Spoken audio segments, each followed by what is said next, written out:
Hello everyone and welcome back to My Opinion. And India have won this game by 113 runs and now take a 1-0 lead in the series. So before I continue, I'd like to apologize for when this video goes out because it's going out on the 2nd. And the thing is, I actually started recording this the day that the first test ended, so the 30th, but the recording kind of cut abruptly and I couldn't really, because of storage problems on my phone, I couldn't really combine two clips and the video was quite long at that stage. So yeah, unfortunately I had to restart the recording again, but this video will be a review of the first test and a preview of the second test. So yeah, sorry about that. And with that being said, it was great for India to get a win in this game because it gives them momentum going into the next two games in the series. And also, the last time they were at this ground, I think a personal thing for the players would be the last time they were at this ground, they actually lost the test. It was the second test in the series, and that saw them lose the series at that point. And despite the fact that Kohli scored an epic 153 in India's first innings to keep India in the game, they managed to lose by a crushing margin of 135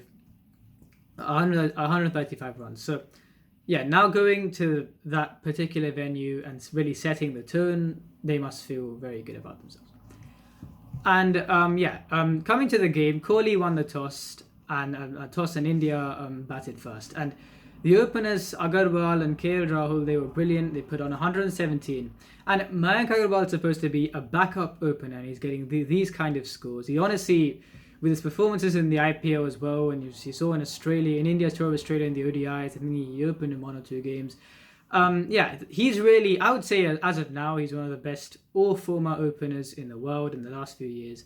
And the fact that he's a backup opener shows the depth that this Indian team has. And so, yeah, I just think that the openers batted really well, yes. And it was kind of a thing where the openers, honestly, they made batting look easy, even though it wasn't. And the South Africans were clearly rusty. I think that, look, they haven't played Test cricket in a while, and apart from Rabada, the others took a long time to get into the game. Ngidi, kind of ever since after he got the 2 wickets and 2 balls, he then got into the game a bit. But I actually did. I thought he did quite well in the game. But the thing is, the overall discipline wasn't really there, and that's why South Africa saw in this test where, especially in the second innings, they kind of let things go. Despite you'd think 174 all out, India got 174 all out, and yet you thought that the game was still very much in India's hands. And so 117 and the first wicket fell. Lungi Ngidi, who hadn't been too great leading up to that, he got Agarwal out LBW with the ball hitting the leg stump. Now Agarwal wasn't too happy with the ball tracking, but I think that the ball tracking got it right. And so he got out for 60.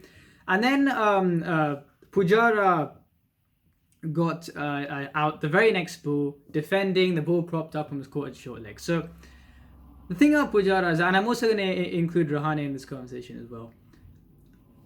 Yes, Pujara is having a tough time, but I just don't think that there is an option. I just don't think he's under pressure for his place, and I honestly wouldn't want him to, because I've talked about this in a previous video. I think it was when the England's tour of India, and I talked about the Pujara, Kohli and Rahane trio, and the fact that the reason why I want that trio never to be broken is because with them in the team, India has that, this extra ability to respond to adversity. And I just feel like with the solid rock that Pujara is at number 3, pretty much no one else in India offers that. And apart from Labuschagne, no one else in the world offers that. So I think that, Pujara just basically can't be dropped. I think as tempting as it would be to, let's say, drop Pujara and say, if the openers can bat up top with Rohit, KL Rahul and Mayank Agarwal, then you could think that one of them could bat at 3, probably Agarwal could bat at 3, and then because he's used to batting at opening, it would still be okay. But I don't think he would offer that solidity. The same thing I talked about with him batting at number 5 instead of Rahane. I don't think that anyone else would offer the solidity that those 3 offer.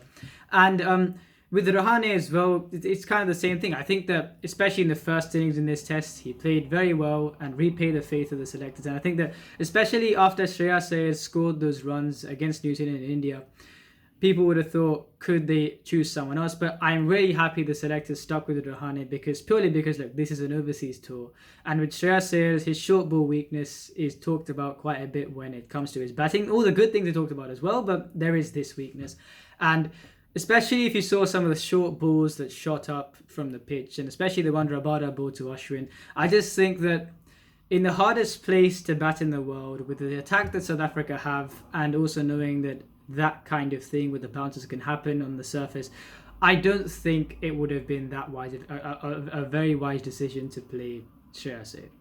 So yeah, I'm happy they played Rahane, and I would say, look, he scored 20 in the second innings. Wouldn't have been very happy with the way he got out, and I don't think no one would have been after the third wicket. That most of the dismissals for India in this test, they would not have been happy getting out in those ways. But I think Rahane, with the runs he scored, I think, yeah, he played quite well. And so, yeah, Pujara got out, and it was 117 for 2. Now, you'd say that the door could have opened for South Africa here, but I kind of thought that, look, there's the top 6, right? And I thought if they average 40 runs per dismissal, India would still be in a good position. And that's why, even if another wicket fell, I would still think that India would still be in the game. Though 117 for 3 would be close enough.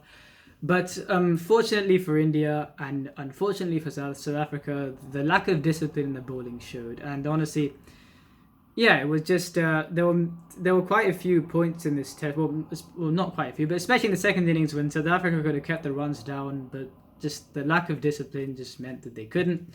And Maharaj came on to bowl, and he got kind of hit around very easily. And I won't really blame him because, look, Ashwin also bowled, yes, in this test, and he was economical. But even for the first 5 overs in South Africa's first innings, he bowled, actually, I thought he bowled quite poorly and gave 20 runs. And I just think that, yeah, Maharaj he bowled quite a few kind of just bad balls and scoreable balls. And he honestly, you could say that he would have played a greater part with the bat than with the ball, and he didn't even play that much of a part with the bat. So there was honestly not much point in him, I would say, even playing this test. And so, yeah, I just think that with a spinner who, the conditions are not suited for him, and him probably bowling quite a few scoreable deliveries, I think that along with the Pacers being quite rusty and the attack not being too experienced, bar Rabada, I just think that, it was kind of India capitalized on that. And things are going very well until Kohli got out for 35 off a shot that he wouldn't want to see in the highlights reel, and he wouldn't want to see the second innings shot in the highlights reel either, but he batted very well. And I'll come to Kohli afterwards in a bit, because this notion that he's apparently out of form, which is just ridiculous, because if you watch the innings, you can tell that it's just a case of him throwing it away more than anything else. And yeah, I'll get to Kohli in a bit. But so the second wicket fell, and Ajinkya Rahane, the third wicket fell. Ajinkya Rahane walked in, and he looked in sublime touch. I think that, he walked out with a point to prove, and I would say he proved that point. I think especially the fluidity, the way he played, he got out to a very brisk start. And Marco Jansen, he kind of just hit Marco Jansen around a bit, who struggled in the first innings, especially. In the second innings, he got 4 wickets, but even then, the discipline part wasn't really there. And I won't, look, he's inexperienced, his first test, I wouldn't really say too much about him. But the thing is that there were a lot of good things that he showed, but I think that, he overall did struggle with just bowling too many boundary balls in this test. And on him playing over Duhan Olivier, now, through, as the test went on, there was something where I think Olivier missed out because of kind of COVID side effects. But even then, I actually think that it isn't such a bad thing they played Marco Jansen, because I think that a tall left arm quick, you'd want him to come good. It's not like they're just playing someone who no one knows about. And even then, I mean, if they see potential in them, why not? But I'm saying that this is someone who, look, the best scouting team in the IPL by far, Mumbai Indians, they picked him up. So, and he's rated highly in South Africa. So, I mean, it's not like he doesn't have the grounds to be there. And so, I think that with someone, a tall left arm quick who swings the ball, I just think it's way too tempting to play him and see how we'll do. And I think that if he does come good and he becomes an integral part of their attack alongside Rabada, yeah, I mean, it would prove to be a very good kind of an investment. And yeah, that's the reason why even if Olivier was fit, I'm not surprised that Marco Jansen played. I mean, not necessarily overdue on Olivier, but I'm saying no, I'm not surprised that he played. And yeah, so Rahane played brilliantly, and yeah, India were 272 for 3 at the end of day 1. Day 2 was washed out due to rain. The whole day was washed out, and then day 3. And honestly, yeah, from this point, India's batting it was a bit. From this point, if you look at the overall contribution in the match, they scored 229 runs and lost 17 wickets. So absolutely abysmal. Literally no one did anything, I'd say. I mean, if you look at after Rahul got out, strangled down the leg side for 123, a brilliant innings, and Rahane got caught for 48 in dismissal, which I think it also wasn't too great. And yeah, I think after that, the highest score in the game, well, for India was Rishabh Pant, who scored 34 in the second innings. So yeah, this clearly wasn't. After that 272 for 3, India's batting, they wouldn't really want to dwell too much on that. But I think that now I'll come to this in like very shortly to say why they were kind of allowed to do that. So yeah, 55 for 7 in the first, in the opening kind of like a few hours of day 3. And India got bowled out for 327. But I think that by then, it was still a very good score to get in the first innings of Centurion, and I just think that India was still in the driving seat in the game. So they were kind of allowed that collapse. They would have wanted to get a lot more, but they were kind of allowed that collapse. So South Africa walked out of bat, and it's clearly things didn't start off too well for them. Dean Elgar got dismissed by an absolute jaffer from Jasprit Bumrah, just left him, and he got out for 1, caught behind.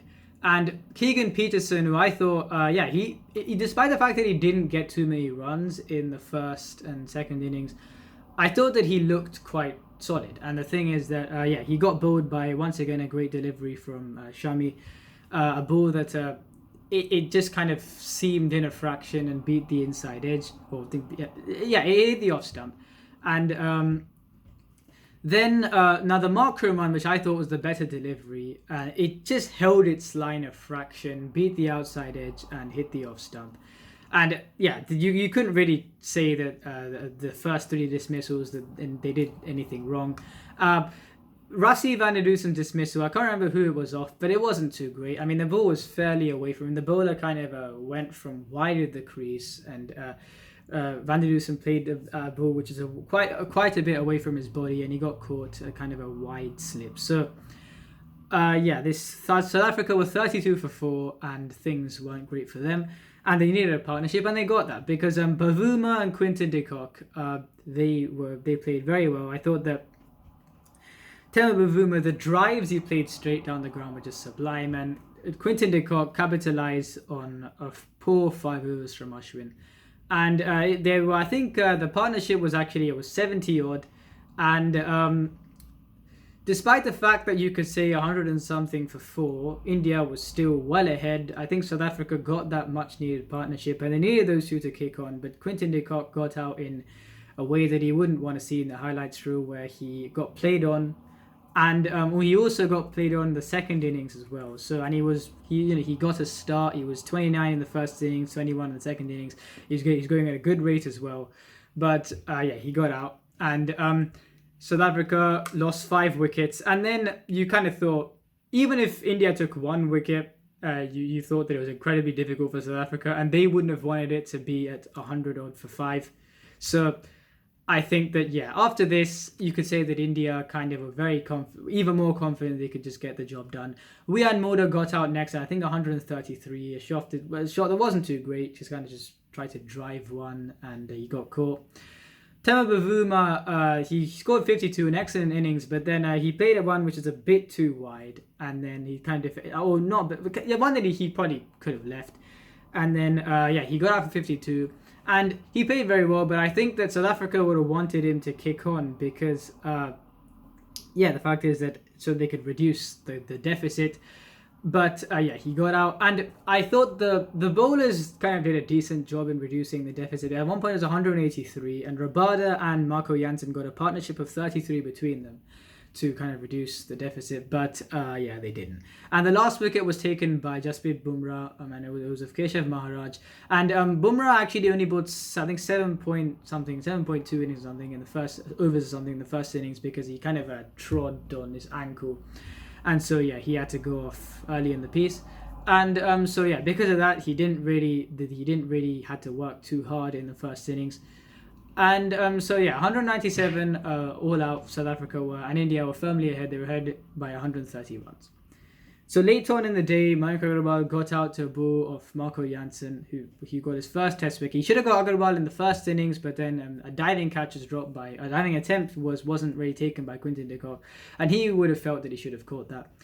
And yeah, just the fact is, I won't blame Agarwal too much, because he kind of it wasn't a terrible dismissal. It was still quite a kind of a standard good ball. And you probably would have thought you could have left it, but yeah, it is what it is. He got 60 in the first innings, so I think that you could just kind of let him off for that. The rest, unfortunately, this innings really wasn't too good. It was kind of just, I think that India were because of how far ahead they were in the game, they were kind of allowed it. Kohli got out by a shot that he wouldn't want, a kind of an attempted cover drive of Marco Jansen. At the first ball after the lunch break, and India at one point were 111 for 6, but they were ahead by 241. So at this point, whatever they got after that was a bonus. And as I said, because they got 272 in the first day, such a great platform, they just kind of they were allowed to collapse for basically the rest of the game, and the rest of the time they batted. So yeah, they did, and there were a few shots here and there. And once again, the 7th wicket partnership for me, when they had to get these wickets quickly to give themselves a better chance, South Africa, and yeah, they just didn't capitalize on it. Rishabh Pant got some quick runs, so did Ashwin. Ashwin got out to a brute of a delivery by Rabada, a kind of a bouncer. Only those Agarwal and Ashwin's dismissals were okay. The rest of them were just not too great. But yeah, at this point, they didn't really have to do much apart from score whatever runs they could. They did that. Rishabh Pant scored 34 of 34, and yeah, 174 overall for India. And you would say that look, they were allowed to just kind of be as shabby as they wanted to, and they still got a lead of 304. So South Africa needed 305 runs to win. Now, the second innings, here's the thing. So, for South Africa's fourth innings, I thought that they only got 191, but I think that there were quite a few kind of mini partnerships where you thought that with the resolve they showed, they threatened to kind of make those partnerships bigger. And there weren't too many overly big partnerships. There's one of 40 of 137 between Dean Elgar, who played brilliantly for 77, and Rassie van der Dusen, who hung in there for a long time. It was off, yeah. And I think that there were partnerships where you thought that they could still, with the resolve they showed, you thought that they could still make things difficult for India. And yeah, that's why I'm saying there's actually, I think 191 all out in a fourth innings chase. You feel sad that you lost the game, or even then, South Africa didn't really have much of a chance because the record chase at Centurion was actually England in the year 2000. So it's been quite a while, and rather than quite a while, what I'm trying to say is that a big chase of that magnitude, it's been quite a while, and having to just score 50 runs more, it was always going to be a challenge. But I think that South Africa did so resolve for this innings, and I think despite the fact that it's 191, I think that they could take quite some positives from that effort. But the first wicket fell very early on in the piece with Aiden Markram kind of leaving one a bit too late off Shami. And I won't blame him for that because it was still a good ball. It wasn't exactly a slow delivery either. And yeah, he kind of played it onto his stumps.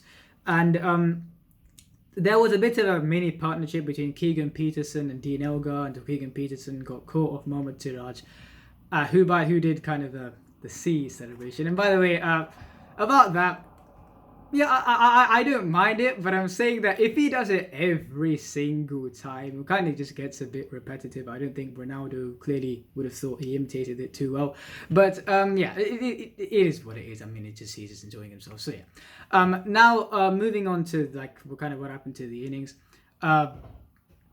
34 for 2. Then there was a partnership between Rassie van der Dusen and Dean Elgar. It was a great partnership kind of because of the resolve they showed. And Dean Elgar, I think the character he showed in the innings was just brilliant.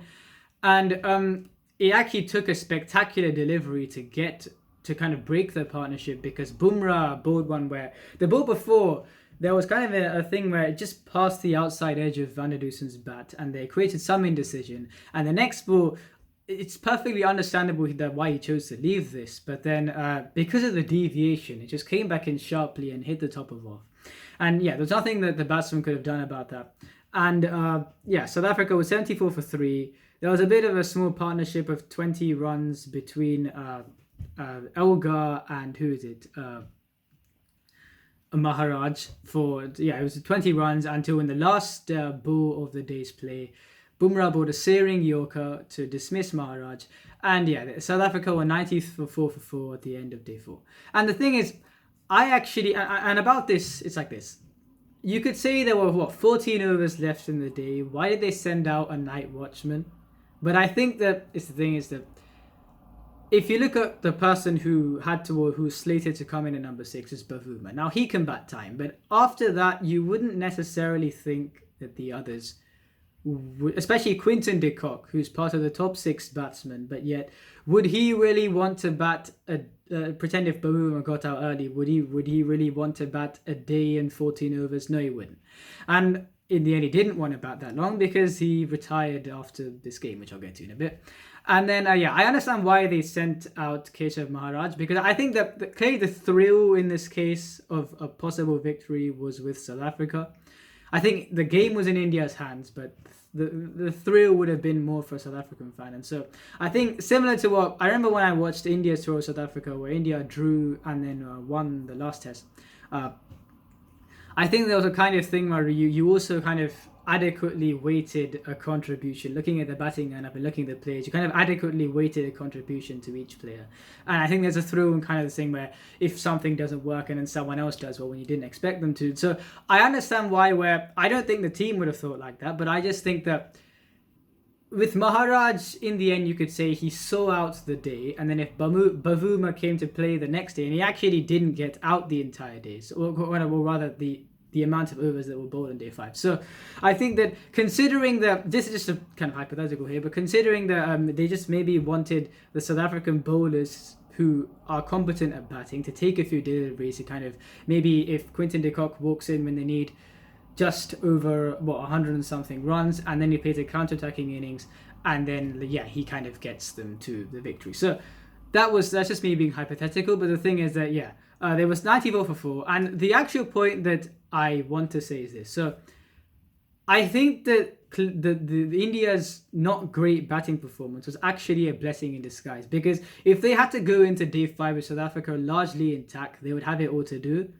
And like, for example, when they needed to take 10 wickets at the Oval against England, I think it would have been a greater challenge for them to do that. They would have required more persistence and would have given South Africa more hope of at least drawing the game. Whereas I think that in this case, with South Africa already scathed with 4 wickets, I think that actually this collapse enabled India to have a full day's play to get 6 wickets, and especially removing 3 of the top 6 batsmen. So I actually think that it was good for India that they were in this position, even if they could have, before the test, you would have thought they could have got more runs. So so 94 for 4, and then after Dean Elgar got out in the second innings, it was a bit of a formality. Bavuma played quite well. He hung around and didn't get out, but then the rest did. And 191 all out, in India winning by 113 runs. So now Quinton de Kock retiring. So I actually think that I think this has something to do with the BLM's kind of the taking the knee thing in the T20 World Cup, where he refused to do that, then he was dropped for a game. And I think probably ever since then, I know he's saying that he felt it was the right time, and okay, fair enough, but I'm saying that I wouldn't be surprised if the board and him, ever since that moment, there's kind of been a breakdown in their relationship.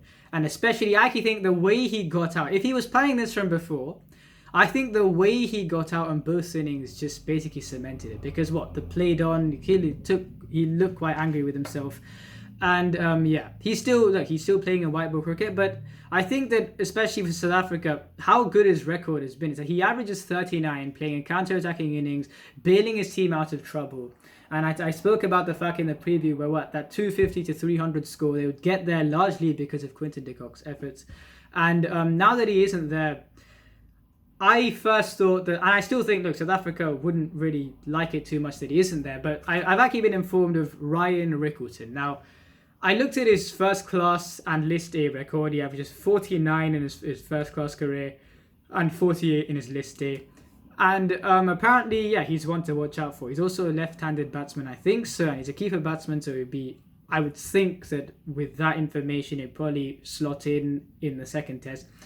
And I'm hearing that he's a very good talent. So I think that if South Africa, amidst all this, if they do find another player who can replace Quinton de Kock to play that kind of role, or even just even if he doesn't play counter-attacking innings, I just think that if he just with the average that he has in his first-class career, you can tell he's a good player, and I wish him all the best. And I think that despite the fact that Quinton de Kock has now left the test setup, it would be great for South Africa if they can find a great replacement in Rickleton. So then coming to the topic, which is I'd say the last 2 years has kind of been playing in people's, or kind of been up for debate. And I personally think the reason why people are saying it overall has been a bit stupid in my opinion, not scoring a century. I'm talking about Kohli here, because you honestly, for me, look, centuries are a bonus.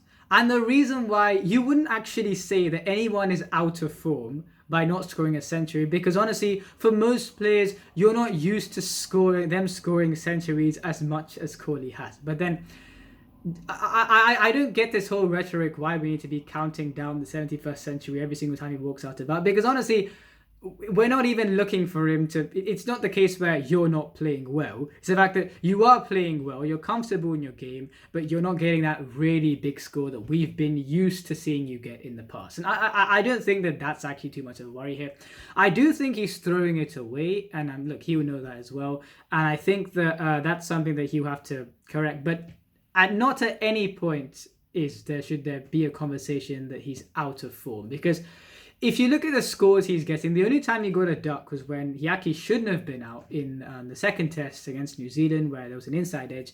And he's got starts in every other innings. And if you watch him play, and especially in the first innings, how well he played, and he just threw it away. So I just think that the one thing with Kohli here in this case is that because he's still playing well, there's a base to build from.